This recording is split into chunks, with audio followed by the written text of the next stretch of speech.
There's only one room left, ma'am, and the gentleman already checked in.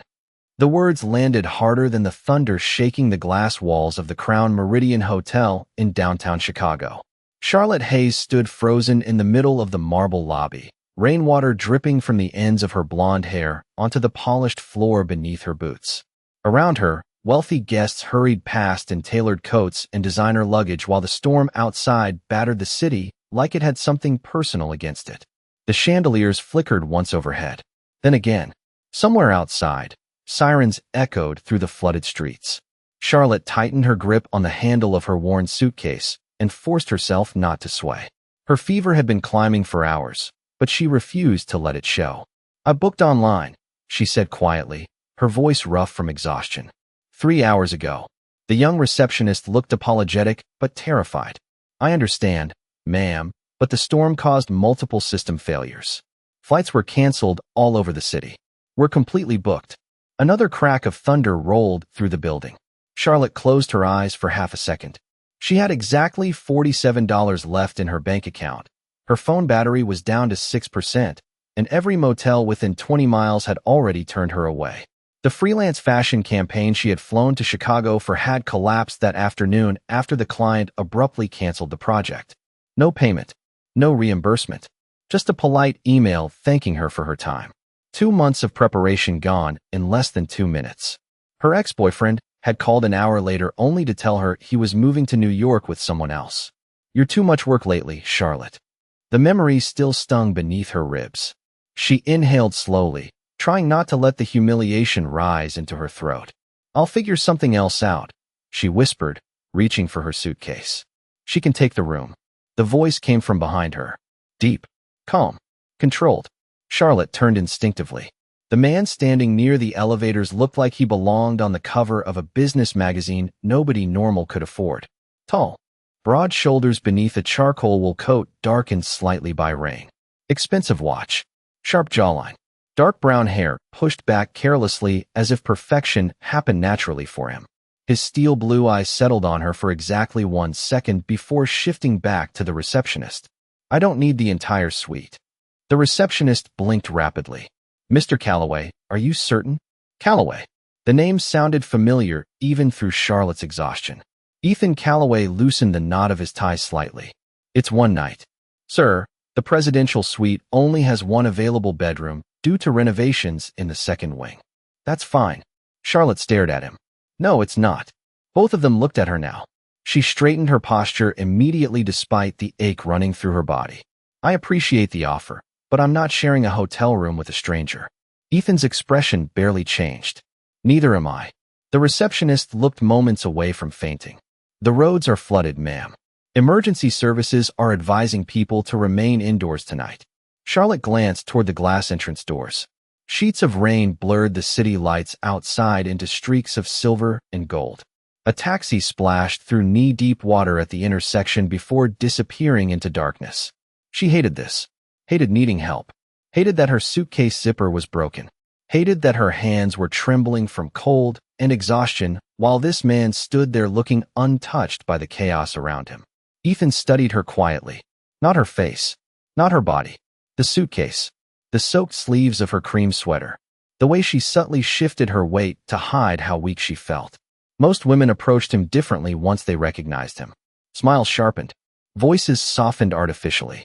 But this woman looked at him like he was an inconvenience she didn't have the energy to fight. Oddly, he respected it immediately.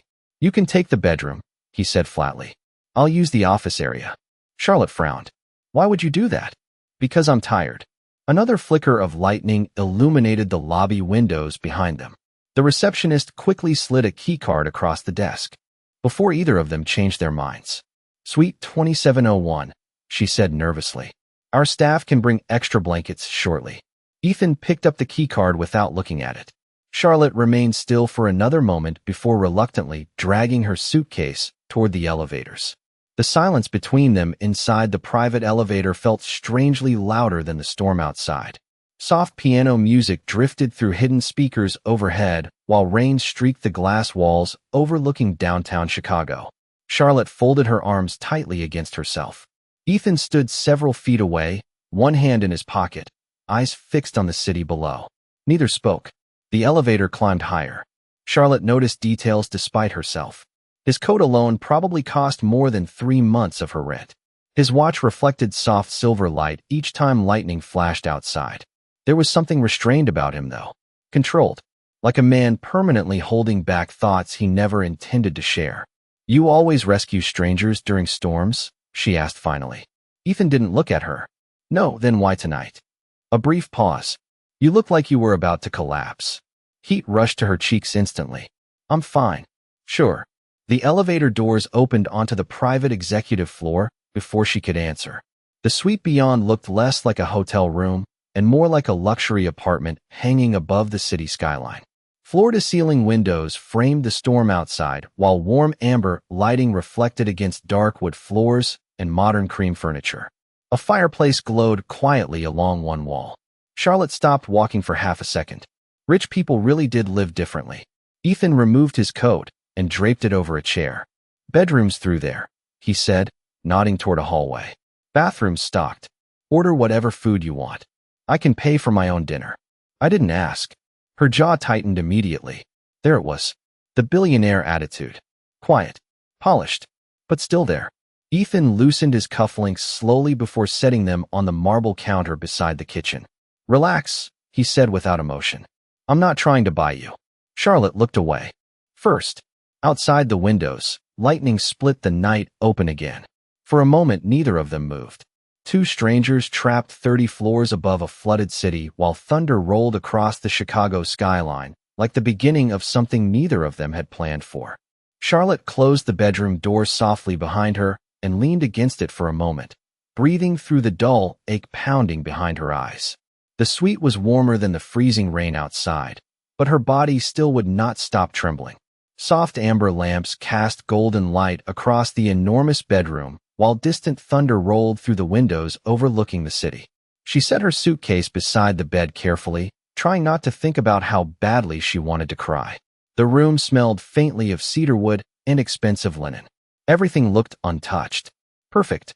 Like the kind of place people escaped to when life worked out exactly the way they planned. Charlotte walked toward the bathroom and froze briefly at her reflection in the mirror. Her mascara had smudged slightly beneath tired blue eyes. Damp blonde hair clung to her cheeks. She looked nothing like the polished women who usually belonged in places like this. For a second, the old humiliation crept back into her chest. 3 years ago, she had been photographing luxury fashion campaigns in Milan and New York. Magazines had called her one of the fastest rising creative stylists in the industry. Then one accusation online had destroyed everything in less than a week. Stolen concepts. Professional misconduct. Unreliable behavior. None of it true. But the internet rarely waited for truth. Brands disappeared overnight. Friends stopped answering calls. Her agency quietly removed her from contracts before the scandal touched them too. Charlotte turned the tap on quickly, pushing the memories away. Hot water steamed against the marble sink while she splashed her face slowly. Her hand still shook slightly from fever. Outside the bathroom door, she could hear faint movement somewhere in the suite. Drawers opening. The muted clink of glass. Ethan Calloway moving through the apartment-like space with the calm confidence of a man completely used to owning every room he entered. She should have felt uncomfortable sharing a suite with a stranger, especially one like him. But oddly, she did not. There had been no lingering stares, no fake charm, no subtle attempts to impress her. Just distance, controlled politeness, like he had built walls around himself years ago and stopped letting people near them. Charlotte changed into the cleanest clothes she could find inside her suitcase, oversized cream knit trousers, and a loose jumper that smelled faintly like lavender detergent from home. By the time she stepped back into the suite, the storm outside had worsened.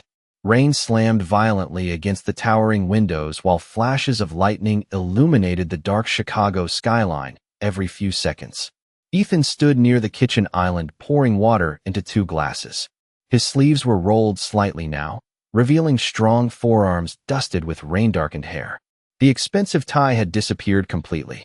He glanced toward her once before sliding one glass quietly across the marble counter. "You should drink something." Charlotte hesitated before walking over carefully. "Thank you. There is soup coming upstairs," he said. "And tea. You ordered food? You look sick." She almost argued automatically before realizing she no longer had enough energy to pretend otherwise. Ethan leaned lightly against the counter, watching the storm through the windows instead of looking directly at her. How long were you outside? Long enough. That bad? Charlotte let out a tired breath. My flight got diverted because of the weather. Then the campaign I came here for collapsed this afternoon. Ethan nodded once. Fashion industry? She looked at him more carefully now. How did you know? Your suitcase says Paris Fashion Week. Charlotte glanced down at the faded luggage tag hanging near the handle. She had forgotten it was still there. That was a long time ago. Ethan studied her briefly. You were successful. It was not a question. Charlotte wrapped both hands around the cold glass of water. For a while, the silence that followed did not feel awkward. Rain battered the windows harder while soft jazz drifted through hidden speakers in the suite. Somewhere below them, the city was flooding street by street, but 30 floors above it all felt strangely removed from reality. A knock at the door interrupted the quiet. Ethan crossed the suite and returned moments later carrying a tray prepared by hotel staff. Tomato soup, bread rolls, tea, simple food arranged with expensive precision. Charlotte suddenly realized how hungry she actually was. Ethan placed the tray onto the dining table without ceremony. Eat. You always this bossy? She asked quietly. One corner of his mouth moved slightly. Not quite a smile. Only during natural disasters. Against her own expectations, Charlotte almost laughed. The sound surprised both of them. She sat slowly at the table, while Ethan remained standing near the windows, phone pressed briefly to his ear. His voice lowered into business mode instantly.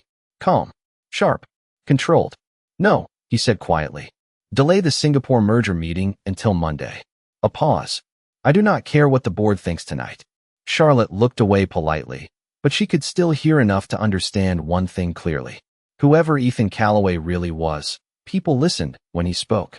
Minutes later, he ended the call and returned to the table. You own a company, Charlotte said carefully. Ethan reached for his untouched tea. Something like that. You are avoiding the answer. You are observant. Occupational habit. Photographer. Creative director originally. Photography came later. Ethan nodded once like he was storing the information somewhere private. Charlotte dipped bread into the soup slowly, warmth finally easing some of the ache from her body. She had not realized how cold she truly was until now. Ethan noticed the change immediately. Better. A little. Another flash of lightning lit the sweet bright white for half a second. Then suddenly everything went dark. The music stopped. The lamps disappeared. Even the city outside seemed to vanish beneath the storm-black sky. Charlotte inhaled sharply at the abrupt darkness. Somewhere nearby, backup generators hummed faintly but failed to restore full power. The only light remaining came from scattered emergency strips along the floor and distant lightning beyond the glass. Ethan's voice came calmly through the dark. Do not move. Charlotte froze instinctively. A drawer opened somewhere nearby. Seconds later, soft golden candlelight flickered to life across the suite as Ethan lit several emergency candles placed discreetly throughout the penthouse. Shadows danced across the walls. The storm outside suddenly felt farther away now, softened by amber light and silence. Charlotte watched him carefully from across the room. Most wealthy men she had known performed kindness loudly, like they expected applause for basic decency. Ethan did everything quietly, efficiently, without trying to be seen. He placed the final candle near the dining table before glancing toward her again. You are still shaking.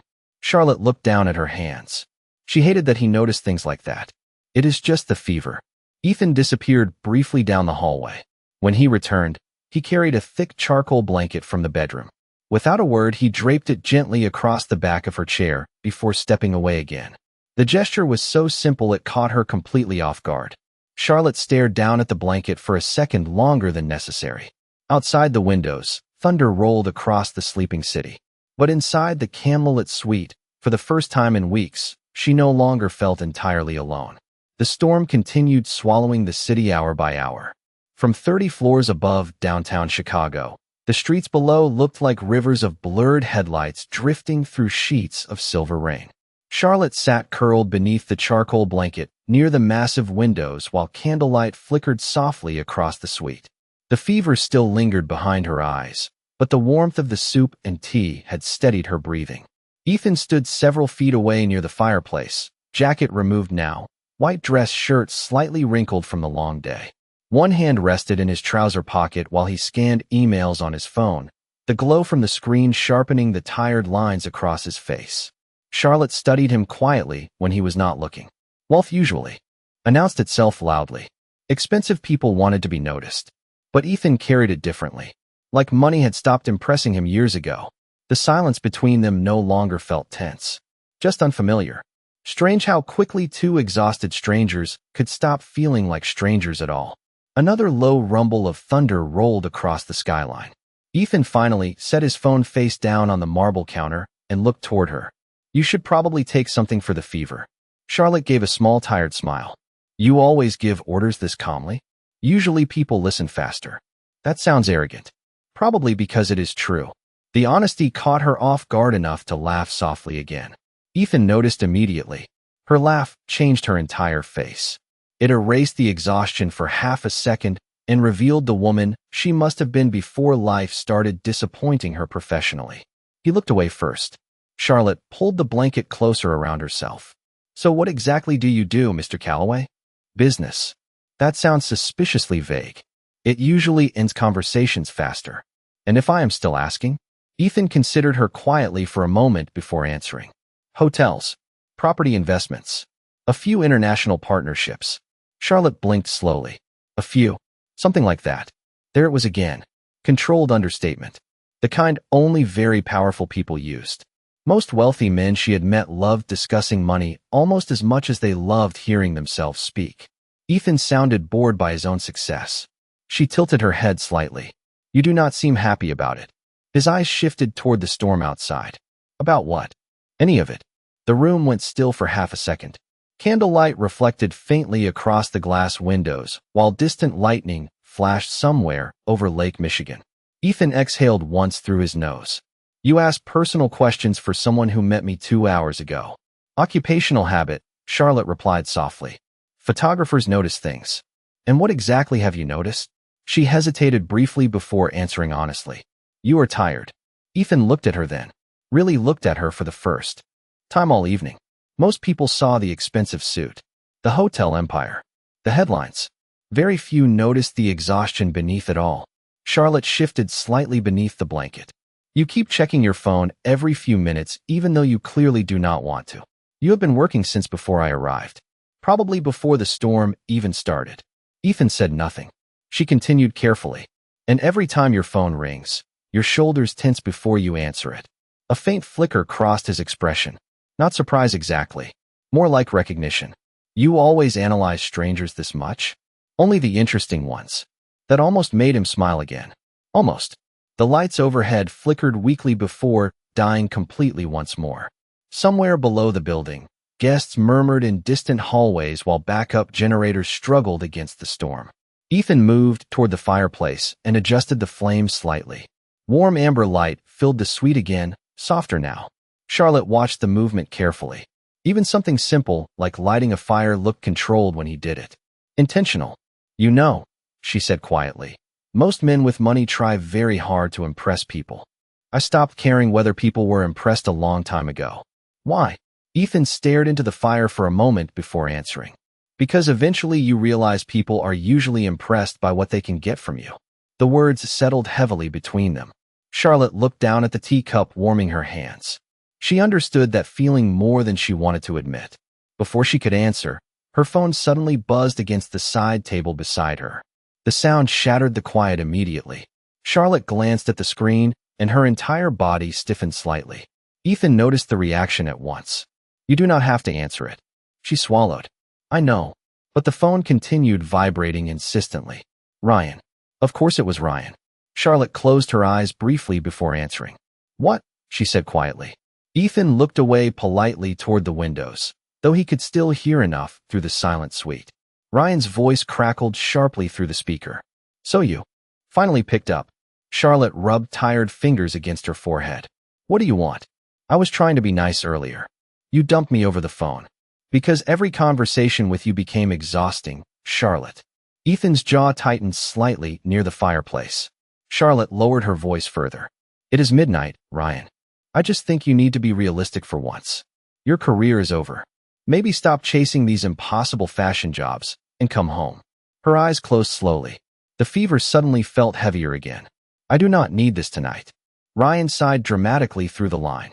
"You always say that whenever someone tells you the truth."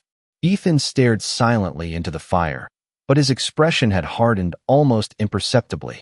Charlotte's grip tightened around the phone. "Goodbye, Ryan." "Wait." She froze. "What?" A brief pause. "Who are you with?"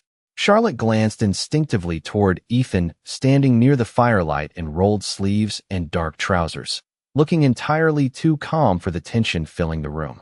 "Nobody." Ryan laughed quietly. "Right. You move on fast." Ethan's eyes lifted toward her at that. Charlotte felt heat rise instantly into her face. "Goodbye, Ryan." She ended the call before he could continue.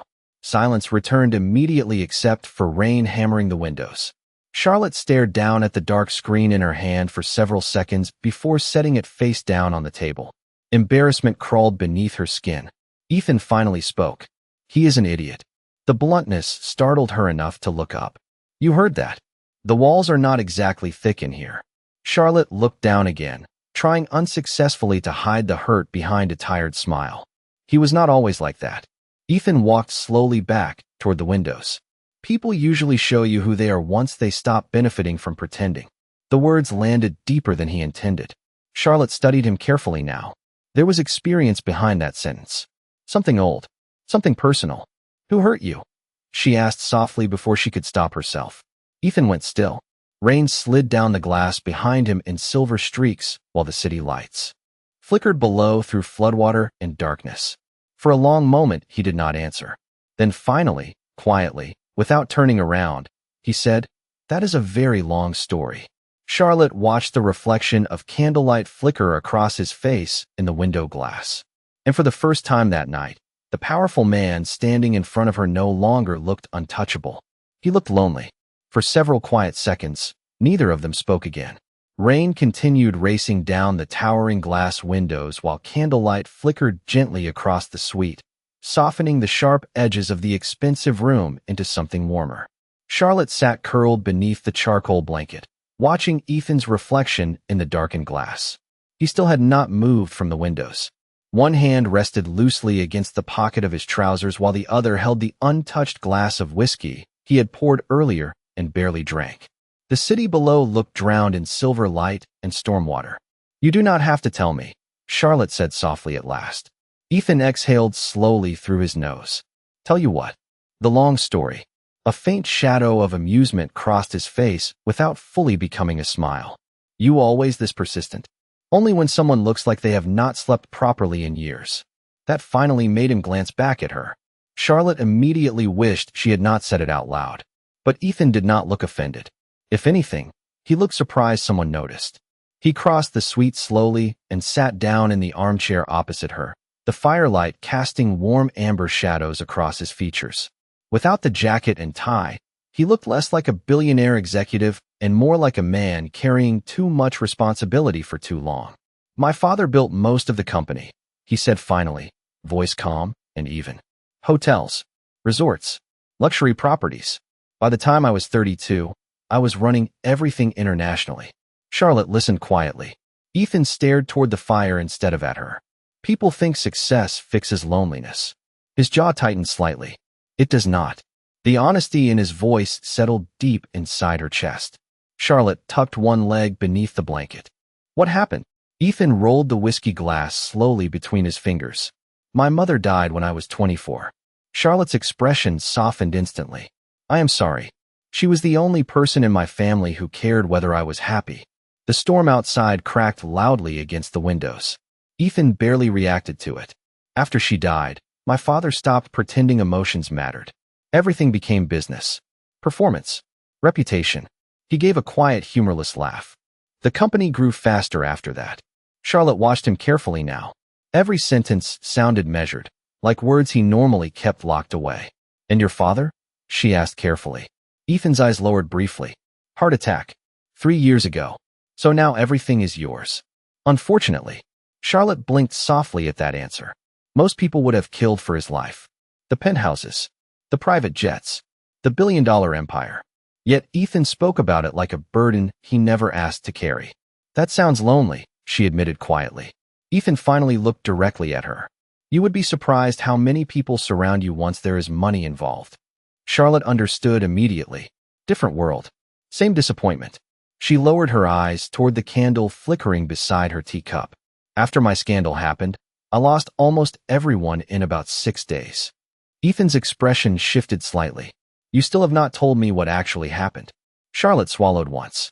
The memory still carried weight even after all this time.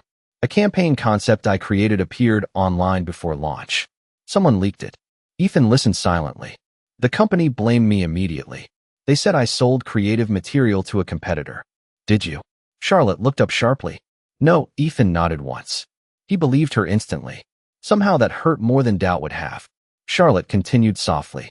But once social media got involved, nobody cared about evidence anymore. Fashion brands do not like controversy. My contracts disappeared one by one. She looked toward the rain beyond the windows. I spent years building a career that vanished in less than a week. Ethan watched the sadness move quietly across her face. Not dramatic, not self-pitying, just exhausted. And the boyfriend. Charlotte let out a tired breath. Ryan loved dating the successful version of me. She forced a faint smile. The struggling version was less exciting. Ethan's jaw tightened again, almost imperceptibly. Then he was a fool. Charlotte laughed softly beneath the blanket. You really do not like him. I dislike people who mistake loyalty for inconvenience. The words hung between them in the warm, candlelit silence. Charlotte looked at him differently after that. There was protectiveness buried beneath his restraint. Quiet, controlled, but real. A sudden flash of lightning illuminated the sweet bright white for half a second before darkness swallowed everything again. The storm was moving closer. Ethan glanced toward the windows automatically. The weather service says the flooding may last until morning, he said. You are stuck with me a little longer. Charlotte surprised herself by smiling at that. I think I will survive. Another low rumble of thunder rolled through the building. Ethan stood slowly from the chair. You should try to sleep soon. Charlotte nodded, though her eyes felt heavy already. The fever still lingered stubbornly beneath her skin. Ethan disappeared briefly toward the kitchen area before returning with a small white box. Hotel medical kit, he explained, placing it on the coffee table beside her. Fever tablets. Charlotte stared at it for a second. You really were prepared for everything tonight. Occupational hazard. Billionaire hotel owner hazard. The moment the words left her mouth, Ethan went still. Charlotte blinked immediately. Wait. Ethan said nothing. Her eyes narrowed slightly as pieces finally connected in her exhausted brain. The private executive floor. The way every employee reacted to him downstairs. The effortless authority in every phone call. Charlotte sat up straighter beneath the blanket. You own this hotel. Ethan loosened his grip slightly on the medicine box before answering calmly. Among others. Charlotte stared at him properly now. How many others? Enough. She let out a quiet, disbelieving laugh. You seriously could not just say that earlier. You never asked directly. I asked what you did. And I answered. Charlotte shook her head softly, somewhere between amused and overwhelmed. You are impossible. For the first time all evening, a genuine smile appeared briefly on Ethan's face. Small, tired, but real. It changed him completely. The hard billionaire edges softened instantly beneath it. Charlotte felt something strange tighten unexpectedly inside her chest. Not attraction exactly. Something quieter. Safer. Like trust beginning before permission existed for it. Then suddenly the sweet lights flickered once overhead before shutting off completely again. The final backup generator somewhere below the building had failed. The city skyline beyond the windows disappeared into darkness almost entirely now, leaving only rain, candlelight, and the distant sound of thunder surrounding them 30 floors above the flooded streets. Charlotte looked instinctively toward Ethan. He was already watching her. Calm. Steady. Like no amount of darkness could truly unsettle him. Looks like the storm is not done with us yet, he said quietly. And strangely, sitting there wrapped in his blanket beside the firelight while the city disappeared beneath rain and darkness, Charlotte realized she was no longer afraid of the night at all. The storm dragged deeper into the night, wrapping the city in darkness and rain while the penthouse suite glowed softly beneath scattered candlelight. Charlotte had not realized how exhausted she truly was until silence finally settled around her. Real silence. No traffic outside her apartment window. No angry phone notifications. No pressure to defend herself to people who had already decided who she was. Just rain against glass and the low crackle of firelight filling the enormous suite. Ethan moved through the room quietly, collecting empty dishes from the table with the effortless precision of someone used to solving problems before they became visible. Charlotte watched him from beneath the blanket, her fever finally beginning to ease slightly from the medication. "You do not have to clean up," she said softly. Ethan carried the tray toward the kitchen counter without looking back. "I know. Most billionaires probably do not wash their own dishes. Most billionaires probably have worse personalities than I do." Charlotte smiled faintly. "That is strangely self-aware. I have been insulted professionally for years. It builds character." He rinsed the dishes beneath warm water while candlelight reflected softly across the marble surfaces around him. There was something unexpectedly grounding about watching a man who owned half the building quietly wash soup bowls at 1 in the morning during a storm. Charlotte rested her head against the chair behind her and studied him carefully. The sharp edges she noticed earlier had softened throughout the night. Or maybe she had simply stopped being intimidated by them. Ethan dried his hands with a towel before glancing toward her again. "You are staring." Charlotte did not even deny it. "You are not what I expected." "And what exactly did you expect?" She considered the question honestly. "Someone colder." Ethan leaned lightly against the kitchen counter. "You met me during a natural disaster. My standards for social interaction may be unusually generous tonight." Still, Charlotte pulled the blanket tighter around her shoulders. Most powerful men spend their entire lives trying to prove they are important. Ethan looked toward the dark windows briefly. Importance is overrated. Easy thing to say when you own skyscrapers. His expression shifted faintly at that. "You know what the strange part is?" Charlotte shook her head slightly. "The higher people climb, the less honest anyone becomes around them." The fire cracked softly nearby. "Employees tell you what you want to hear. Partners tell you what protects their interests. Even relationships become negotiations eventually." Charlotte lowered her eyes toward the flickering candle beside her tea. "That sounds exhausting." "It is." Another quiet silence settled between them. But unlike earlier, it no longer felt cautious.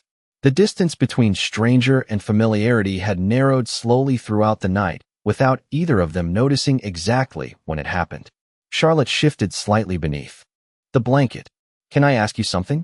"Depends." "Why did you really let me stay?" Ethan looked at her directly now. "I told you already." "Because I looked sick?" "Partly." Charlotte waited quietly. Ethan exhaled once. "You looked proud." The answer surprised her completely. Ethan continued calmly.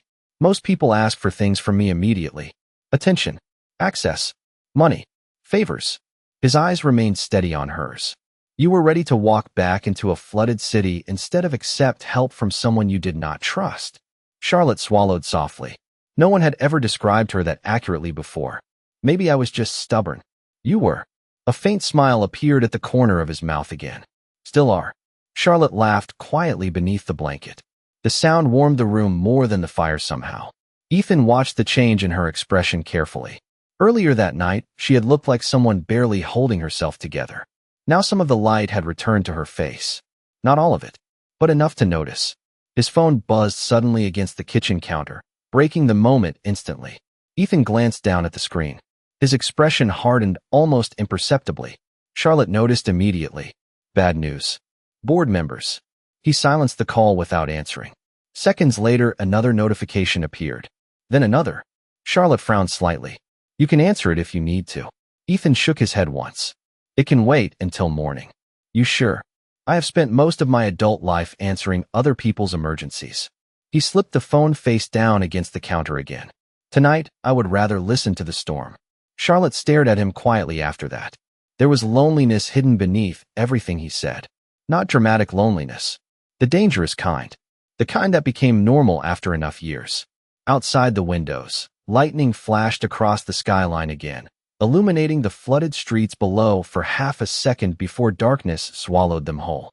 Charlotte slowly stood from the chair, still wrapped in the oversized charcoal blanket. The room tilted slightly for a moment from exhaustion, but she steadied herself. Against the armrest. Ethan noticed instantly. Easy. She gave him a tired look. I am not dying. Good. The paperwork would be inconvenient. Charlotte laughed again despite herself. She walked slowly toward the windows overlooking the city.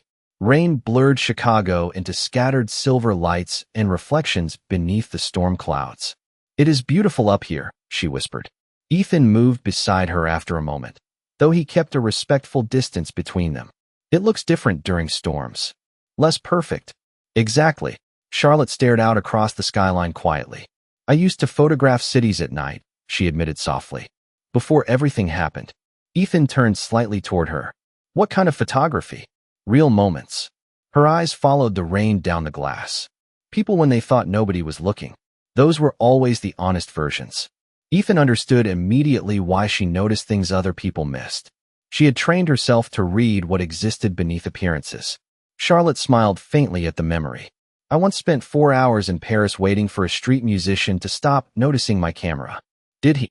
Eventually. Was the photo worth it? Charlotte looked toward him then. Candlelight reflected softly in his steel blue eyes. Yes, she said quietly. Because for 1 second he forgot to perform. The words lingered heavily between them. Ethan looked away first toward the storm beyond the glass. Charlotte suddenly realized how close they were standing now. Not touching, but close enough to feel warmth in the cold candlelit room. Neither moved away. The fire crackled softly behind them while rain raced endlessly down the windows. Somewhere far below, the city continued flooding through the night. But high above it, inside the quiet warmth of the darkened suite, 2 exhausted strangers stood side by side in silence that no longer felt empty at all. The storm finally began to weaken sometime after 2 in the morning, though rain still whispered steadily against the towering windows surrounding the suite. Chicago looked quieter now beneath the clouds, the flooded streets reflecting scattered emergency lights in long silver streaks. Inside the penthouse, the fire had burned lower, filling the room with soft warmth and shadows that danced gently across the walls. Charlotte sat on the edge of the sofa beneath the oversized charcoal blanket while Ethan stood near the espresso machine in the kitchen, sleeves rolled again, preparing coffee with the kind of calm focus most people reserve for surgery. The smell of fresh coffee drifted through the suite moments later. You are making coffee at 2 in the morning? Charlotte asked softly.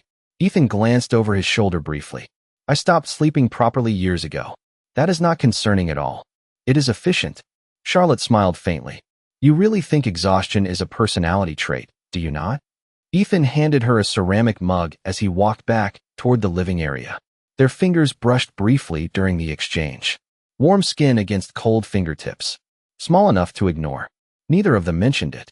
Charlotte wrapped both hands around the mug immediately, letting the heat settle into her palms.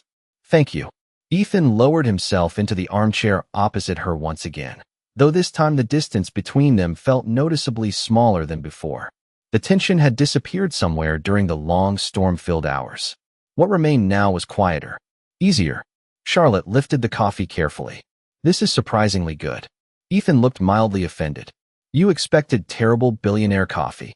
I expected someone else to make it for you. That would require another human being in this suite. Charlotte laughed softly beneath the blanket. Ethan watched her over the rim of his own mug. He realized he liked the sound far more than he should after one night. It had been a long time since anyone around him laughed naturally. Most laughter in his world sounded rehearsed. Strategic. Charlotte leaned her head back against the sofa cushion. The fever had faded enough now that exhaustion was finally replacing it. Can I ask you something else? Ethan sighed quietly. You ask dangerous questions for someone drinking my coffee. You can refuse. That has not stopped you before. Charlotte hesitated briefly before speaking. Why are you really in Chicago? Ethan stared into his cup for several seconds. Business meeting. That is the official answer. One corner of his mouth shifted faintly. And the unofficial answer? You looked like someone running from something when I met you downstairs. Ethan's eyes lifted toward her slowly. Charlotte immediately wondered if she had crossed a line this time. But instead of shutting down, he leaned back slightly in the chair and looked toward the storm-dark windows again. There is a hotel group in Singapore trying to buy one of my international divisions, he said calmly. The board wants me to agree. And you do not. No, why? Ethan rotated the coffee cup once between his hands. Because my father spent 40 years building the company. Selling parts of it feels like watching strangers tear pieces off his life's work. Charlotte studied him quietly. But Ethan gave a quiet, humorless laugh. But sometimes I wonder whether I still know the difference between loyalty and obligation anymore. The honesty in his voice settled heavily in the room. Charlotte understood that feeling too well. Holding on to things long after they stopped making you happy simply because letting go felt like failure. Maybe you are allowed to choose your own life eventually, she said softly. Ethan looked at her then, really looked at her. And what if I do not know what that life looks like anymore? Charlotte lowered her eyes toward the coffee in her hands. Then maybe that means you have spent too long becoming who everybody else needed. Silence settled between them again, but this time it felt deeper somehow, more personal. The storm outside softened further into steady rain. Ethan leaned back in the chair slowly, studying the woman sitting across from him wrapped in his blanket with candlelight flickering against her blonde hair. She looked tired, fragile almost, but beneath that exhaustion lived something stronger than most people he knew. Dignity. Charlotte noticed his gaze lingering this time. What? She asked quietly. Ethan answered honestly before he could stop himself. You are very different from the people I usually meet. Charlotte smiled. Faintly. That sounds dangerously close to a compliment. Do not let it go to your head. Too late. Ethan shook his head softly, though amusement touched his expression again. Then suddenly Charlotte's stomach tightened sharply without warning. She flinched slightly, pressing a hand against her forehead as dizziness washed through her again. Ethan sat forward immediately. Charlotte, I am fine. You said that before nearly collapsing in the lobby. She closed her eyes briefly. I just stood up too fast earlier. Ethan was already moving before she finished the sentence. He crossed the room quickly and crouched slightly beside the sofa, one hand pressing gently against her forehead without hesitation. The gesture startled both of them. Charlotte froze instantly beneath his touch. His palm was cool against her overheated skin. Ethan's expression hardened with concern. You are still burning up. Charlotte looked up at him quietly. They were suddenly far too close. Candlelight flickered softly across Ethan's face while rain whispered against the windows behind them. For one suspended second, neither of them moved at all. Then Ethan seemed to realize the intimacy of the moment and slowly pulled his hand away first. You need proper rest, he said more quietly now.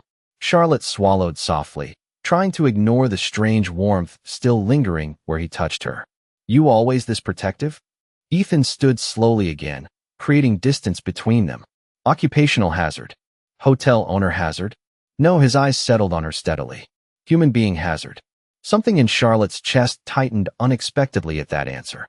Not because of the words themselves. Because he meant them completely. No performance. No manipulation. Just simple concerns spoken by a man who rarely allowed himself softness. Ethan disappeared briefly down the hallway before returning with another blanket and a pillow. You are taking the bedroom, he said firmly. I already told you that. And you? The sofa is fine. Charlotte frowned immediately. This is your suite. And you are sick. I cannot throw a billionaire out of his own bed. You would survive the experience. Charlotte laughed quietly despite herself. Ethan placed the pillow carefully beside her before straightening again. Get some sleep, Charlotte. His voice softened slightly on her name this time. She noticed immediately. So did he. Neither acknowledged it. Charlotte looked toward the darkened hallway leading to the bedroom before glancing back at him. Thank you, she said quietly. Ethan held her gaze for one brief moment longer than necessary. Good night, Charlotte. And for the first time in a very long time, neither of them wanted the night to end at all.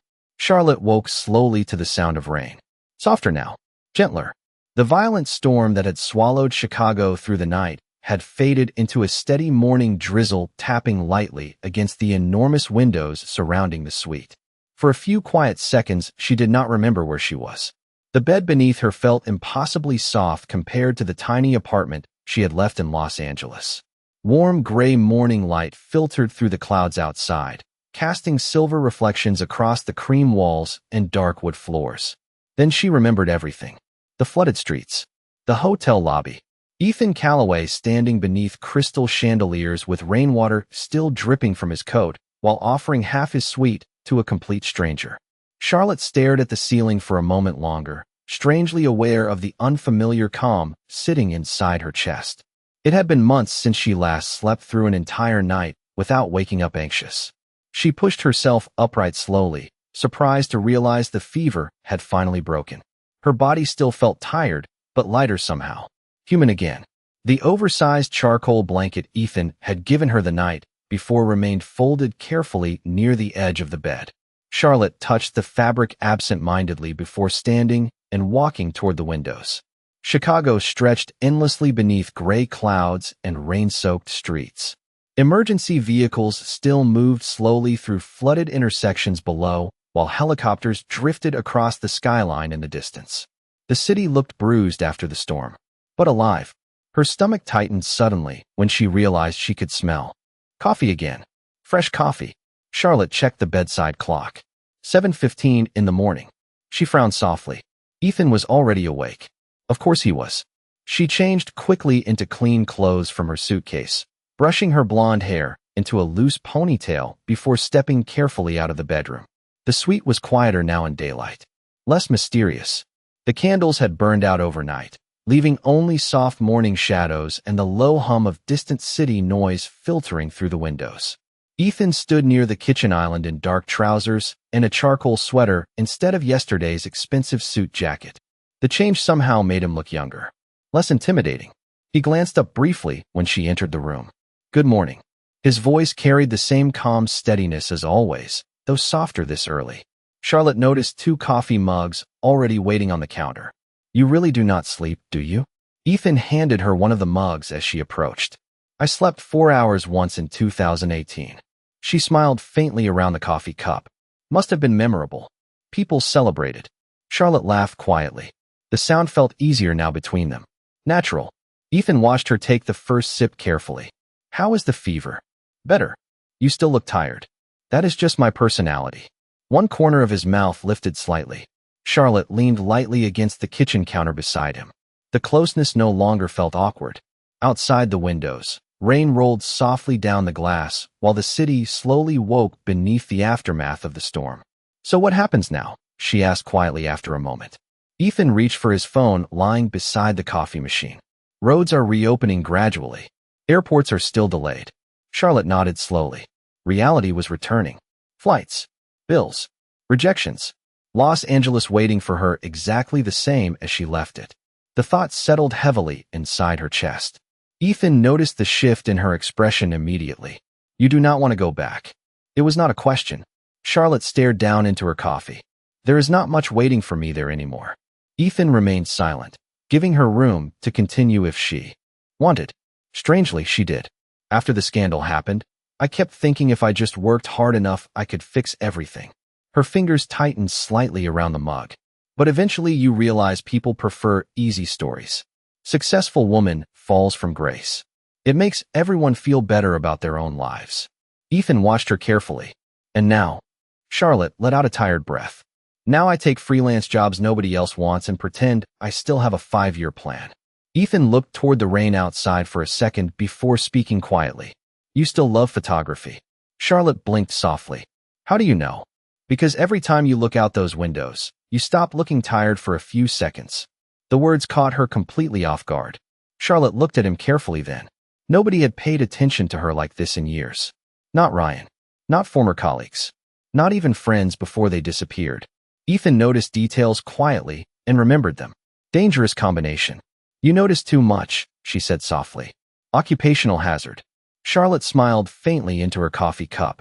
The silence between them settled again, warm and familiar now. Then suddenly Ethan's phone buzzed sharply against the counter. His expression changed the moment he looked at the screen. Business mode. Controlled. Distant. Charlotte saw it instantly. Ethan answered calmly. Calloway. A woman's voice spoke rapidly through the speaker loud enough for Charlotte to hear fragments. Board meeting. Singapore investors. Press inquiries. Ethan rubbed a hand briefly across his jaw. I said postpone it. A pause. Then they can wait another few hours. More rapid speaking from the other end. Ethan's expression hardened slightly. No, he said flatly. I am not discussing international acquisitions before 8 in the morning. Charlotte lowered her eyes politely toward her coffee, but she could still feel the tension slowly returning to the room around him. Responsibility pulling him back piece by piece. Ethan finally ended the call with quiet restraint before setting the phone down again. Everything okay? Charlotte asked carefully. Ethan exhaled once. Depends who you ask. That bad? The board dislikes uncertainty. Charlotte tilted her head slightly. And you? Ethan looked toward the flooded city below. I dislike people treating human beings like spreadsheets. Charlotte studied him quietly after that. The powerful businessman standing beside her suddenly looked exhausted again beneath the calm surface. Like a man permanently balancing expectations he no longer believed in. Before she could stop herself, she reached out gently and touched his wrist. The contact was small, brief, but enough. Ethan went completely still beneath her fingertips. Charlotte immediately realized what she had done and started pulling her hand away. But Ethan turned his wrist slightly before she could, his fingers brushing lightly against hers instead. Neither of them spoke. Rain whispered softly against the windows around them, while morning light filled the suite in pale silver. The world outside continued moving. Phones ringing. Investors waiting. Flights delayed. But inside that quiet penthouse above the storm-soaked city, something fragile and unexpected had begun unfolding between two people who were never supposed to meet at all. The touch lasted less than 2 seconds, but somehow it changed the entire atmosphere of the room. Charlotte slowly withdrew her hand from Ethan's wrist, heat rushing unexpectedly into her cheeks. Ethan remained completely still beside the kitchen counter, his eyes fixed briefly on her fingers, as if surprised by how natural the contact had felt. Outside the windows, rain drifted softly across the Chicago skyline, while pale morning light reflected against flooded streets below. Neither of them spoke immediately. The silence between them no longer felt accidental. It felt aware. Ethan finally cleared his throat quietly and reached for his coffee cup again, though his movements seemed slower now. You should eat something before you travel, he said calmly. Too calmly. Charlotte noticed the slight tension beneath his voice anyway. That sounded suspiciously like concern again. Ethan took a measured sip of coffee without looking directly at her. You are still recovering from a fever. And you are still avoiding the fact that you care. One corner of his mouth shifted faintly. You make dangerous observations before breakfast. Charlotte smiled softly into her coffee cup. The warmth settling inside her chest had nothing to do with caffeine anymore. Ethan's phone buzzed again against the counter. This time he ignored it completely. Charlotte raised an eyebrow. That must be important if billionaires keep calling this early. Ethan looked toward the windows instead. Important things usually survive waiting a few minutes. The answer stayed with her longer than it should have. Most people she knew prioritized work above everything else. Reputation, deadlines, visibility. But Ethan had spent an entire night postponing billion-dollar decisions because a stranger looked exhausted in a hotel lobby. Charlotte still could not fully understand it. Or maybe she understood it too well. A soft knock at the suite door interrupted the quiet. Ethan crossed the room and opened it partially. A hotel staff member stood outside holding a tablet and several printed documents. Good morning, Mr. Calloway, the young man said nervously. Engineering reports are ready, sir. Also, the board requested immediate. Ethan accepted the documents smoothly before cutting him off with quiet politeness. Thank you, Daniel. The employee's eyes shifted briefly toward Charlotte, standing near the kitchen island wrapped in Ethan's charcoal blanket. Surprise flickered across his face instantly before professionalism returned. Would you like breakfast service sent upstairs, sir? Ethan glanced toward Charlotte once. Yes. For two. A small pause. Ethan answered calmly. For two. The employee nodded quickly and disappeared down the hallway moments later. Ethan closed the door softly behind him. Charlotte leaned against the counter with folded arms, watching him carefully now. Your employees look terrified of you. Healthy fear builds efficiency. That explains a lot. Ethan shook his head faintly, though amusement touched his expression again. Charlotte noticed something else too. The staff member downstairs had recognized her.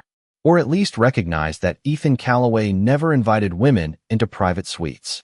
During international business trips, the realization settled strangely inside her chest. Ethan set the documents onto the counter untouched. Ignore the rumors forming in Daniel's head right now. Charlotte laughed quietly. Too late. Hotel staff gossip spreads faster than stock market crashes. You sound experienced. Unfortunately, another comfortable silence drifted between them while rain softened further outside the windows. The storm was finally ending. Charlotte should have felt relieved. Instead, she felt something else entirely. Time running out. Ethan moved toward the windows again, scanning the streets below with the same thoughtful distance he always carried whenever business reality pulled at him. Charlotte watched his reflection in the glass for a long moment before speaking carefully. What happens after today? Ethan looked back at her slowly. That depends. On what? His eyes held her steadily.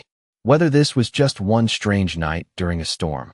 Charlotte's heartbeat shifted unexpectedly at the quiet honesty in his voice.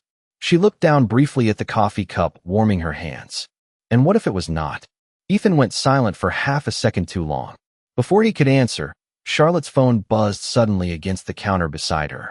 The name flashing across the screen instantly tightened her chest again. Ryan. Ethan noticed the reaction immediately. You do not have to answer.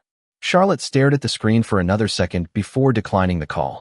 Almost instantly, another message appeared beneath it. Ryan, I saw the hotel news.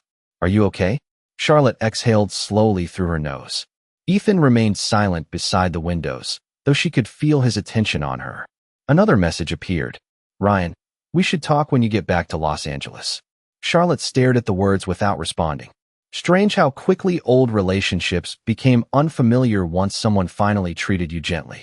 Ethan's voice came quietly from behind her. You do not owe people access to you just because they suddenly remember your value. Charlotte looked up at him slowly. You always know exactly what to say? No, his gaze remained steady. Usually I say the wrong thing professionally and charge consultants millions to fix it later. Charlotte laughed softly despite herself. Ethan watched the sadness ease from her face again and felt something unfamiliar settle heavily beneath his ribs. Protectiveness. Dangerous instinct. He barely knew this woman. Yet the idea of someone making her feel small again already bothered him more than it should. Breakfast arrived minutes later.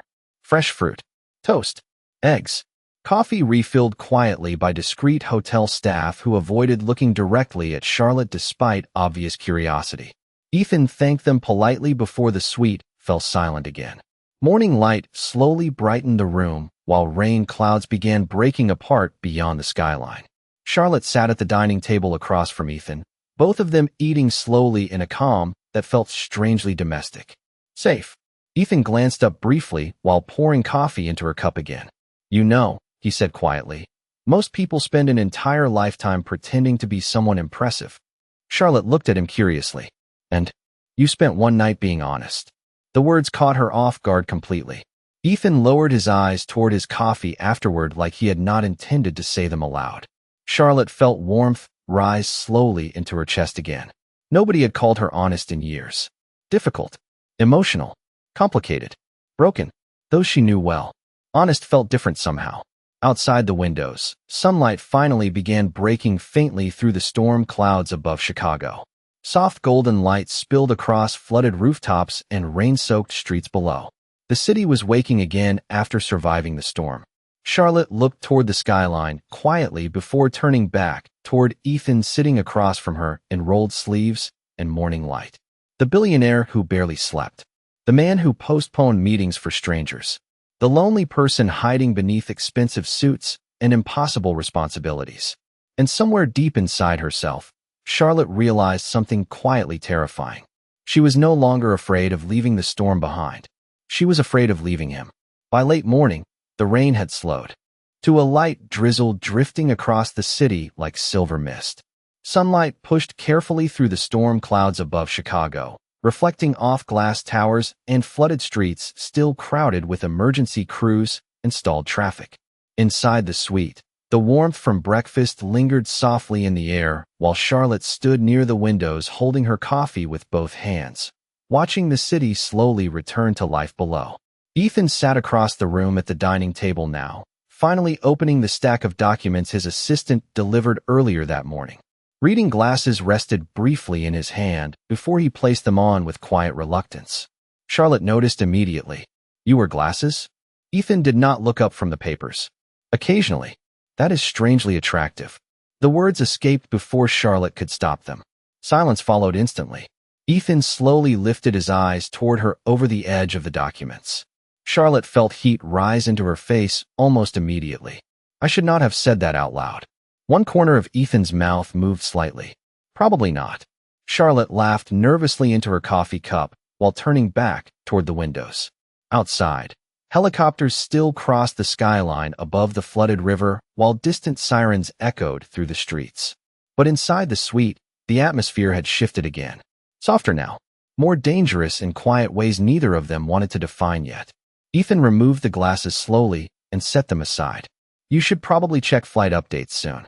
Charlotte nodded faintly without turning around. I know, but neither of them moved to reach for a phone. Neither wanted reality returning fully.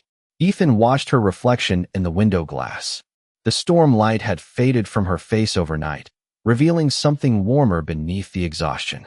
He realized suddenly that he did not want her leaving this suite. The thought unsettled him more than it should have. His phone buzzed sharply again against the table.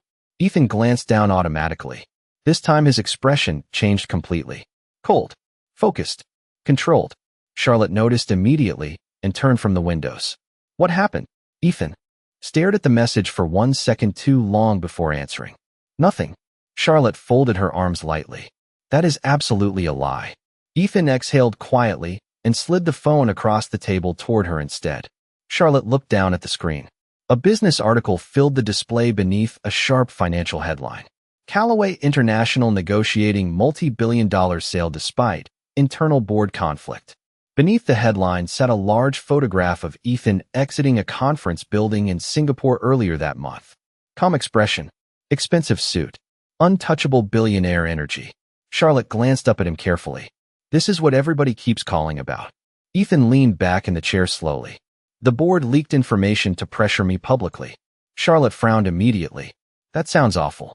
It is business. No, it sounds personal. Ethan's eyes settled briefly on her again. You notice too much. Occupational hazard. A faint shadow of amusement crossed his face before disappearing again. Charlotte read further down the article. The language shifted sharply after the first few paragraphs. Questions about Ethan's leadership. Investor concerns. Speculation about instability inside Callaway International. Charlotte's expression tightened slightly. This article is trying to make you look reckless. Ethan shrugged once. Fear creates market movement. Still, she lowered the phone slowly. People really write things like this about you?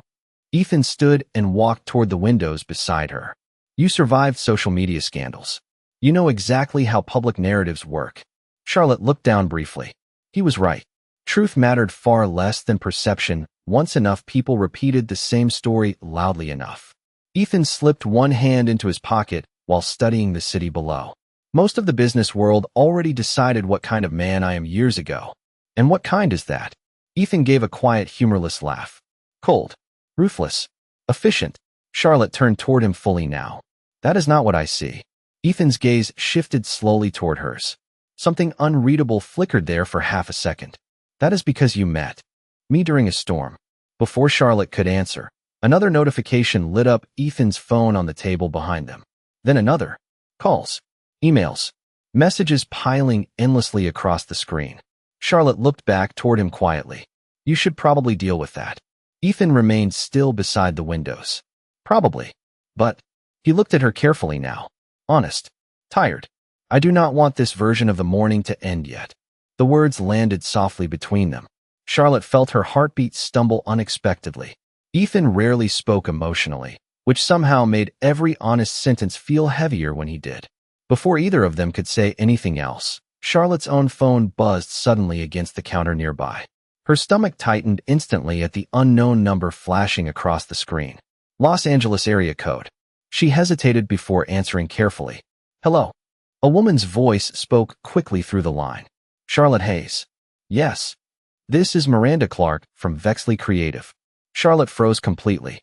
Ethan noticed the shift in her posture immediately. Miranda continued speaking.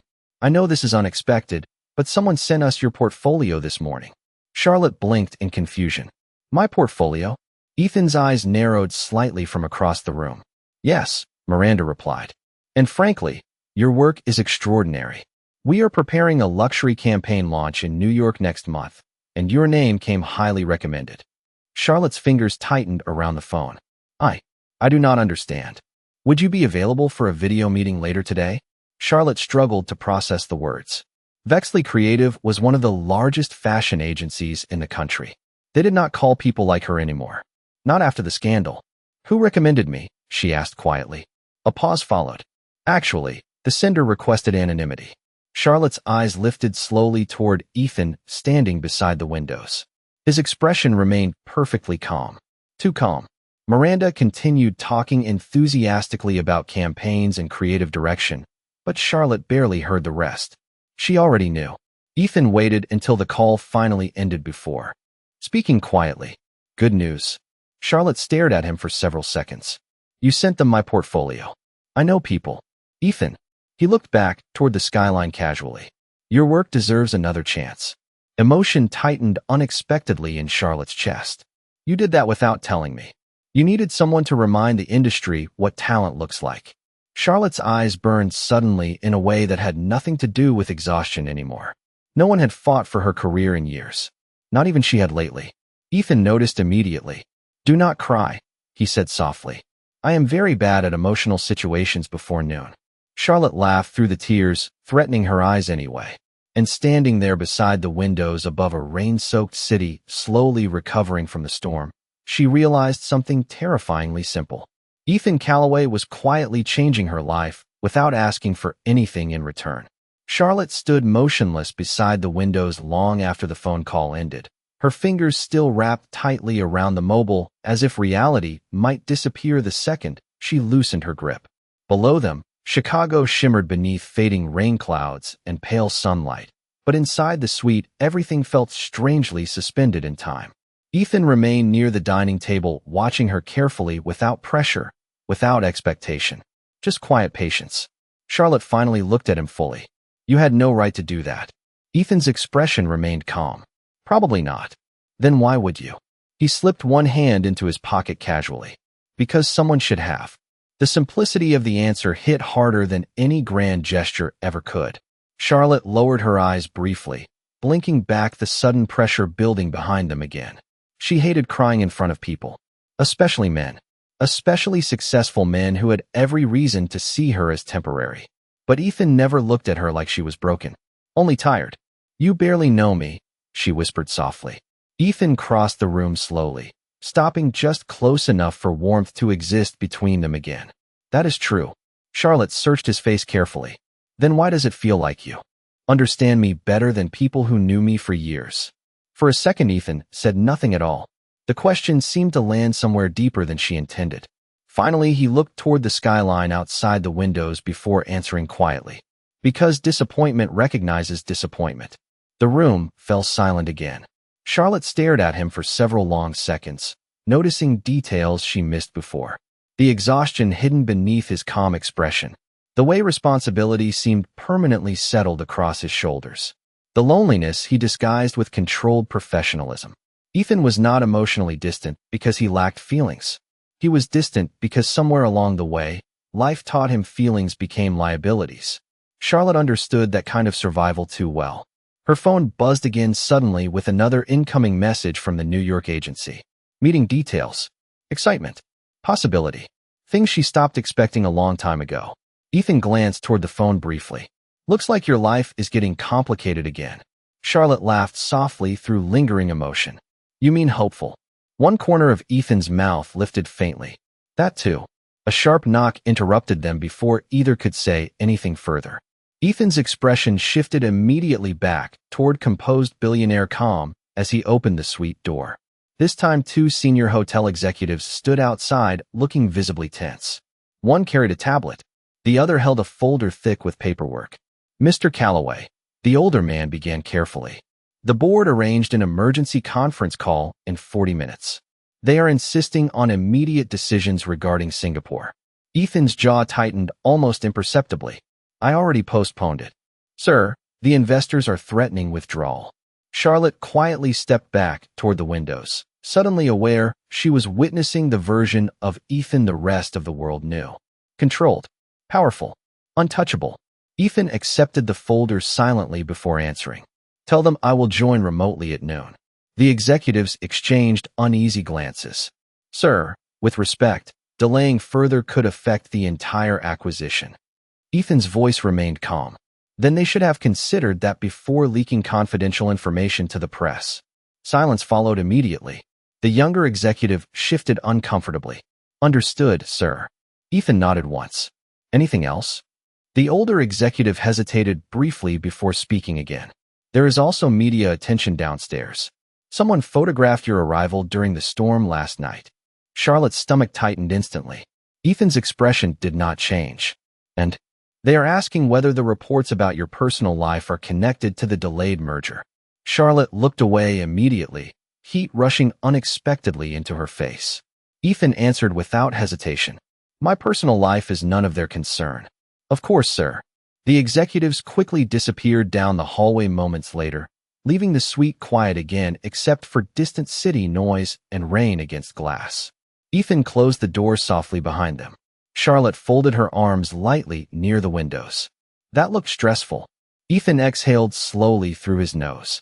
Welcome to international corporate politics. Do people always watch your life this closely?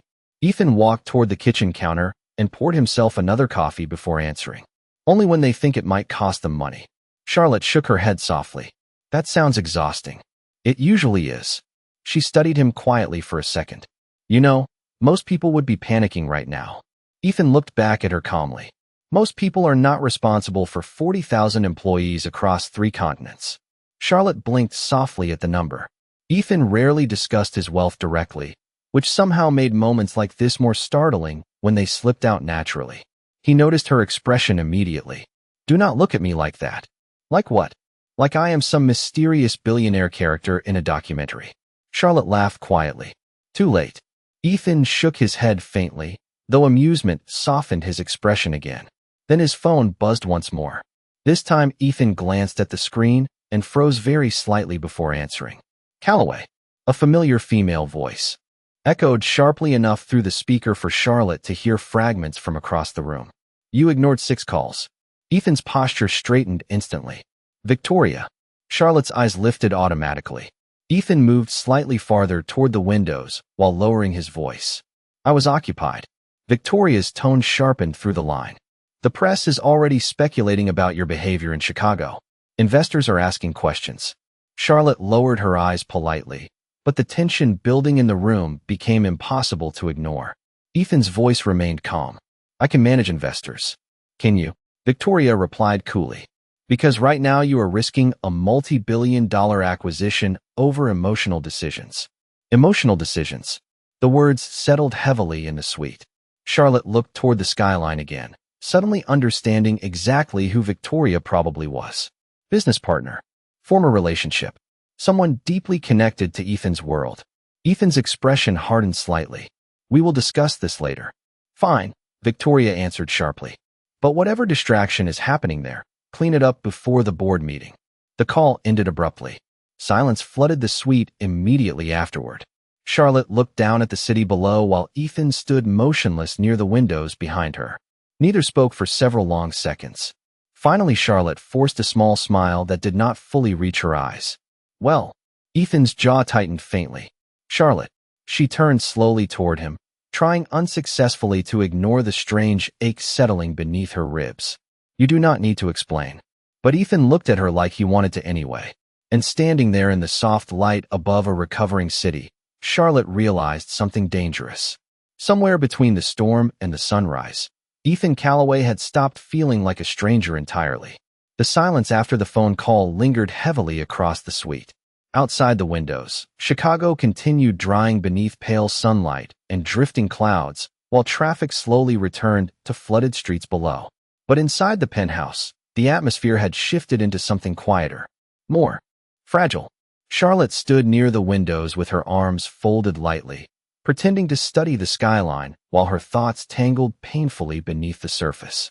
Ethan remained near the dining table behind her, one hand resting against the back of a chair as though he was carefully choosing every word before speaking. Victoria works with the board, he said finally. Charlotte nodded once without turning around. I guess that. Ethan watched her reflection in the glass. She handles corporate acquisitions internationally. And a faint pause followed. We dated briefly. Charlotte looked down at the city streets below, her expression carefully neutral. Strange how one sentence could shift the emotional temperature of a room instantly. Ethan continued quietly. It ended over a year ago. Charlotte forced a faint smile that felt smaller than she intended. You really do not owe me explanations. I know. Ethan's voice lowered slightly. I am giving you one anyway. Charlotte finally turned from the windows to face him fully. He looked tired again now. Not physically, emotionally, like a man and used to defending personal choices to anyone. Why? She asked softly. Ethan held her gaze steadily. Because I do not want you misunderstanding what this is. The room went very still. Charlotte's heartbeat stumbled unexpectedly against her ribs. And what exactly is this? Ethan opened his mouth slightly before stopping himself. For the first time since meeting him, the famously composed billionaire actually looked uncertain. The realization shook her more than any confident answer would have. Before either of them could continue, Ethan's phone buzzed sharply again across the table. This time he ignored it completely. The phone rang again almost instantly afterward. Then again. Charlotte glanced toward it briefly. You should probably answer that. Ethan's eyes remained fixed on hers for 1 second longer before finally reaching for the device. Calloway. His tone returned immediately to calm corporate precision. Charlotte stepped quietly toward the kitchen area, giving him privacy while pouring herself more coffee she no longer really wanted. Ethan listened silently. For several moments, his jaw tightening gradually with every passing second. No, he said flatly. I will not approve restructuring plans that remove thousands of employees simply to satisfy short-term projections. Charlotte looked up instinctively. Ethan turned slightly away toward the windows, lowering his voice further. Then the board can threaten resignation if they want. A pause followed. Because unlike some of them, I still remember there are actual human beings attached to these numbers. Charlotte stared quietly at him from across the room. There it was again. The reason none of the headlines truly matched the man standing in front of her. Ethan sounded exhausted by wealth, not consumed by it. He ended the call sharply before setting the phone down with more force than usual. Silence returned immediately. Charlotte walked slowly back toward the windows beside him. You fight with your board a lot. Ethan rubbed tired fingers across his jaw. More lately. Because of the merger? Because they think compassion is bad for business. Charlotte looked toward him carefully. And you do not. Ethan gave a quiet, humorless laugh. My mother used to tell me that money reveals character faster than hardship. His eyes drifted toward the skyline beyond the glass. Turns out she was right. Charlotte listened quietly while he continued. Most of the people around me stopped seeing employees as people years ago. To them, companies are just assets moving across spreadsheets. He looked down briefly at his own reflection in the window glass. Sometimes I wonder if staying in this world long enough slowly empties people out. The honesty in his voice settled painfully inside her chest. Charlotte understood burnout. Isolation. The exhaustion of constantly proving your worth. But Ethan carried something heavier. Responsibility without trust. Success without peace. Before she realized what she was doing, Charlotte stepped closer beside him until their shoulders nearly touched. You are not like them, she said softly. Ethan looked toward her slowly. You barely know me. Maybe. Charlotte's eyes held his steadily. But I know what decent people sound like when they are tired. Something shifted across Ethan's expression then. Small. Almost invisible. But real. He looked away first, staring back out across the city while sunlight finally began breaking fully through the clouds outside. You make it difficult to stay emotionally detached, he admitted quietly. Charlotte's breath caught unexpectedly at the words. The room suddenly felt much smaller than before. Warmer too. Then her phone buzzed sharply against the counter nearby, pulling both of them abruptly back into reality. Charlotte reached for it automatically. Her stomach tightened the moment she saw Ryan's name again. Ethan noticed instantly. You can ignore him. Charlotte stared at the screen for another second before answering anyway. What? Ryan's voice came through immediately. Frustrated. Defensive. So now you are avoiding me? Charlotte closed her eyes briefly. Ryan, this is not the time. I have been calling for hours. I know. Ethan moved quietly farther toward the windows, giving her space without fully leaving. Ryan sighed sharply through the phone. Look, maybe I was harsh before. Charlotte let out a tired breath. Maybe. Fine. I was. His tone softened artificially in the way she used to mistake for sincerity. I just think you are making impulsive decisions lately. Charlotte glanced unconsciously toward Ethan, standing near the windows in rolled sleeves and sunlight. Calm. Quiet. Safe. Ryan continued talking. You disappear into some luxury hotel during a storm and suddenly stop answering calls. Charlotte's expression tightened. How do you know where I am? Social media? Her stomach dropped slightly. Ryan continued. There are already photos online. People are talking. Ethan's posture stiffened almost imperceptibly across the room. Charlotte lowered her voice immediately. What photos? You leaving the hotel lobby with some billionaire executive. Ryan laughed bitterly. Honestly, Charlotte, if this is your plan for fixing your career, stop. The word came out sharper than intended. Silence followed instantly. Ryan sounded startled. Charlotte inhaled slowly, steadying herself. You do not get to speak to me like that anymore. Across the room, Ethan looked toward her quietly. Ryan exhaled heavily through the phone. You are serious right now? Charlotte stared out across the brightening skyline. I think I finally am. Then she ended the call before he could answer. The suite fell silent again except for distant city sounds and the soft hum of air conditioning finally restored after the storm. Charlotte lowered the phone slowly onto the counter, her pulse still uneven. Ethan remained near the windows watching her carefully. You okay? Charlotte let out one quiet laugh beneath her breath. Honestly, she looked up at him fully. I think that might be the first time in years I stopped apologizing for existing. Ethan's expression softened in a way she had never seen before. Not amusement, not restraint, pride, quiet and genuine. He crossed the room slowly until he stood directly in front of her now, close enough that she could see the faint tiredness beneath his eyes and the warmth hidden beneath all his careful control. Good, he said softly. And standing there in the sunlight after surviving the storm together, Charlotte realized she no longer wanted Ethan Calloway to remain temporary in her life at all. For a long moment, neither of them moved. Sunlight streamed softly through the towering windows now, reflecting against rain-soaked glass and casting pale gold across the suite. Charlotte stood directly in front of Ethan, close enough to feel warmth lingering between them while the city below continued waking after the storm. The silence no longer felt uncertain. It felt full, dangerous in the quietest possible way. Ethan's eyes remained fixed on hers, steady and unreadable except for the faint softness that appeared only around her. Charlotte realized suddenly how rare that expression probably was. How few people ever reached the version of him hidden beneath business headlines and billion-dollar negotiations. Her heartbeat felt unreasonably loud in the stillness. Then Ethan's phone buzzed sharply once again against the dining table behind him. Neither of them looked away immediately. Finally, Ethan exhaled quietly through his nose and stepped back first, the moment dissolving gently without, disappearing completely. I should take this one, he admitted softly.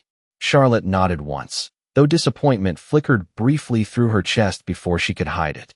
Ethan answered the call while walking toward the windows. Calloway. His expression hardened almost immediately afterward. Charlotte watched the shift carefully from across the room. What do you mean they are already downstairs? A pause. No. Nobody authorized press access. Charlotte's stomach tightened slightly. Ethan listened silently for several seconds before ending the call sharply. Problem? She asked carefully. Ethan rubbed tired fingers across his jawline. Reporters. Because of the merger? Because someone leaked photos of us leaving the lobby together this morning. Charlotte blinked. Us? Ethan nodded once. Apparently, the internet believes I disappeared into a presidential suite during a natural disaster with a mystery woman. Charlotte stared at him for half a second before unexpectedly laughing. Ethan looked mildly offended. You find this amusing? A little. Charlotte covered her smile with one hand. You make it sound scandalous. The financial press enjoys attaching emotional disasters to billionaires. Charlotte walked slowly toward the windows beside him. Well, technically we did survive a storm together. Ethan looked down at her then, one corner of his mouth lifting faintly.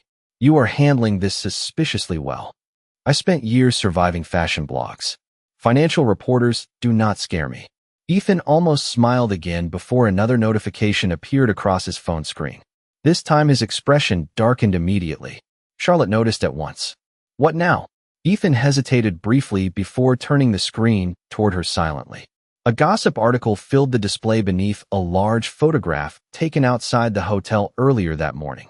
Charlotte froze the second she recognized herself stepping out beside Ethan beneath the hotel awning, his hand resting lightly against the small of her back, while security held umbrellas above them during the storm cleanup. The headline beneath the image made her chest tighten instantly.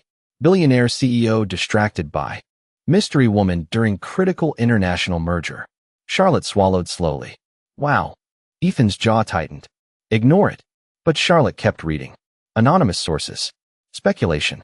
Suggestions that Ethan's recent business instability connected to reckless personal distractions.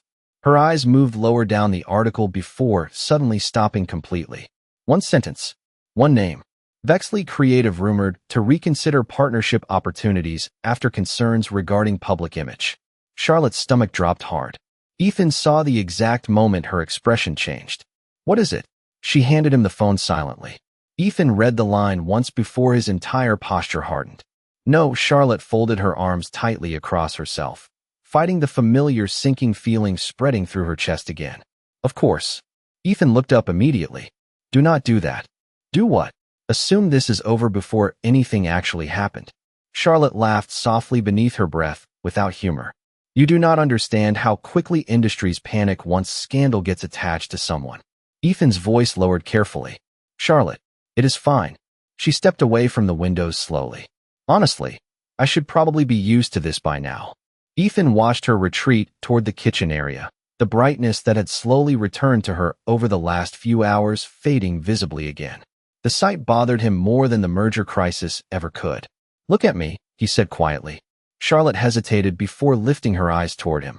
Ethan crossed the room slowly until he stood in front of her once more. Calm. Steady. Certain. You did nothing wrong. The words landed harder than she expected. Charlotte looked away briefly. That has never stopped people before. Ethan stared at her carefully then, understanding something painful all at once. She was already preparing herself to lose everything again before anyone even made a decision. Survival instinct. Vexley called because your work is exceptional, he said firmly. Not because of me. Charlotte tried to smile faintly. The timing says otherwise. Ethan shook his head once. No. The timing says the world finally noticed what it almost threw away. Silence settled heavily between them again. Outside the windows, sunlight strengthened across the skyline, while helicopters drifted above the river in the distance. The storm was gone now, but Charlotte suddenly felt cold again anyway. Ethan noticed immediately. He always noticed. Sit down, he said gently. Charlotte obeyed before realizing she had not argued with him once all morning. Ethan crouched slightly in front of her chair now, close enough that she could see the seriousness in his expression clearly. Listen to me carefully. Charlotte's pulse shifted unevenly beneath his gaze. Ethan continued quietly. You survived losing your career once already. His eyes never left hers. And somehow you still walked into that hotel lobby with dignity instead of bitterness. Charlotte swallowed hard. Ethan's voice softened further. Most people with far less pain would have become cruel. The emotion building in her chest tightened dangerously again. Ethan, no, he shook his head lightly. You do not get to believe your value disappears every time somebody writes an ugly headline. Charlotte stared at him silently while sunlight moved softly across the room around them. Nobody had defended her like this before. Not publicly. Not privately. Not even when she begged people to listen years ago. Ethan slowly stood again, though his attention never fully left her. The board can fight me. Investors can complain. Reporters can invent whatever story they want. His jaw tightened faintly. But I am not letting them destroy you too. Charlotte felt tears burn unexpectedly behind her eyes again. Ethan noticed instantly and sighed softly beneath his breath. You are doing that crying thing again. Charlotte laughed shakily despite herself while wiping quickly beneath her eyes. You are annoyingly kind for a billionaire. One corner of Ethan's mouth lifted faintly. Do not spread that around. It would damage my reputation. And standing there in the sunlight after surviving the storm together while the entire world outside threatened to complicate everything between them, Charlotte realized something simple and terrifying all at once. She wanted to trust him. Not completely. Not blindly. She had learned too much about beautiful promises to hand her faith away after one storm and one night of kindness. But she wanted to. And for a woman who had spent years surviving by expecting disappointment first, even wanting to trust someone felt like a dangerous kind of miracle. By early afternoon, the city had almost fully recovered from the storm. Sunlight spilled across Chicago in long golden reflections, drying flooded streets and glittering against the glass towers surrounding the hotel. Helicopters had disappeared from the skyline. Traffic moved normally again. News channels shifted toward newer headlines. But inside the penthouse suite, time still felt strangely suspended between Charlotte and Ethan. The world outside kept demanding things from them both. Flights, meetings, decisions, explanations. Yet neither of them seemed eager to move first.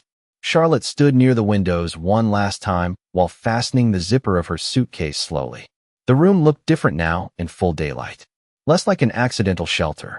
More like somewhere important had quietly happened. Ethan remained near the dining table reviewing documents again, though Charlotte noticed he had not turned a single page in several minutes. "Your car should be downstairs in 20 minutes, he said finally without looking up. Charlotte nodded softly. "Thank you." The words felt too small for everything he had done. The soup, the blanket, the quiet defense, the portfolio sent to someone who might finally see her work before seeing the rumors attached to her name. But gratitude also frightened her, because gratitude could become dependence if a person was lonely enough. Ethan set the papers aside at last and stood slowly. "You sound like you were saying goodbye forever." Charlotte attempted a faint smile. "We live in different worlds, Ethan." The honesty in her voice landed harder than she intended. Ethan walked toward her calmly until they stood near the windows again, overlooking the bright afternoon skyline. "Do you really believe that?" he asked quietly. Charlotte looked down briefly at the streets below. "You own half the buildings in this city." One corner of Ethan's mouth shifted faintly. "Only the attractive ones." She laughed softly despite herself before the sadness returned again almost immediately afterward. "Your life is boardrooms and investors and international mergers." Her fingers tightened slightly around the suitcase handle. "Mine is freelance jobs and hoping people stop remembering old scandals." Ethan watched her carefully for a moment before answering. "You still think status determines worth?" Charlotte looked away. "Does it not?" "Not to me." The room fell quiet again. Charlotte felt her heartbeat shift unevenly beneath his steady gaze. There it was again. That dangerous calm honesty he spoke with when nobody else was around. No performance. No billionaire charm. Just truth. Ethan slipped one hand into his pocket while sunlight moved softly across the room around them. "You know what I realized during the storm?" Charlotte shook her head slightly. "Most people spend years trying to impress me." His eyes stayed fixed gently on hers. "You spent the entire night trying not to inconvenience anyone." Emotion tightened unexpectedly in Charlotte's chest again. Ethan continued quietly. "You never once asked me for money, or connections, or favors." A faint pause. "Even after I offered them." Charlotte swallowed softly. "I did not want you thinking I stayed because of what you could give me." Ethan's expression softened in a way that almost hurt to look at directly. "Charlotte." His voice lowered carefully. "I think you stayed because for the first time in a long time, someone made you feel safe." The truth of it hit immediately. Charlotte blinked quickly before looking toward the skyline again, afraid he might see too much in her face if she kept holding eye contact. Ethan moved slightly closer beside her until their shoulders nearly touched again. "And if I am being honest," he admitted quietly, "you made me feel something I have not felt in years."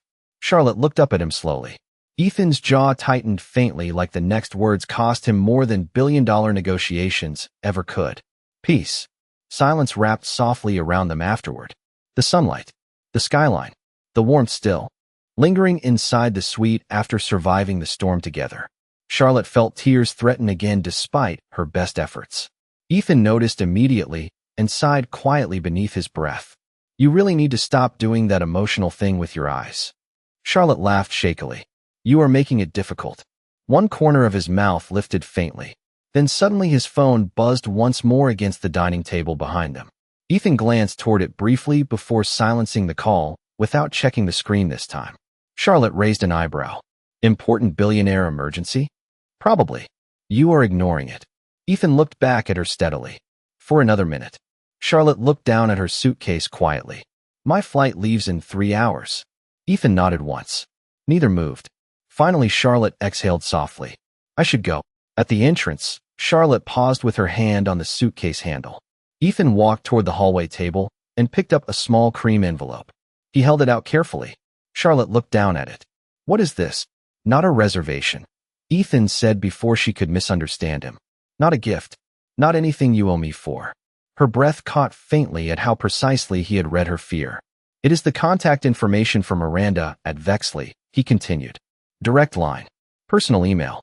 I told her I would make the introduction, but every conversation after that is yours." Charlotte took the envelope slowly.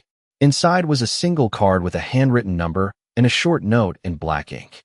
"Your work deserves to be seen before your past is judged." She stared at the sentence until the letters blurred slightly. Ethan's voice softened. "I should have asked before sending your portfolio." Charlotte looked up at him, surprised by the apology. "I know what it feels like when people make decisions about your life because they think they know better," he said. "I do not want to become one more person who does that to you." For a second, Charlotte could not speak.